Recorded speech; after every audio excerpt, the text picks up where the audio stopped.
আসসালামু আলাইকুম রহমতুল্লাহি ওয়া বারাকাতুহু। জীবনে কোনো বাধা তোমাকে থামিয়ে দেওয়ার জন্য আসে না, সে আসে যাতে তুমি নতুন পথ খুঁজে পাও। জীবন সহজ নয়, জীবনকে সহজ বানিয়ে নিতে হয়।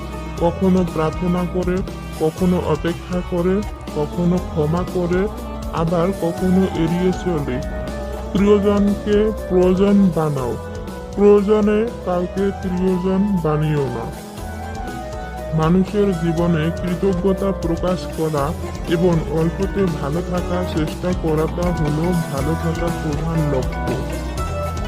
মানুষ যখন অল্প কষ্ট পায় তখন সে কাঁদে, কিন্তু যখন অনেক বেশি কষ্ট পায় তখন সে আর কাঁদে না, পাল্টে যায়।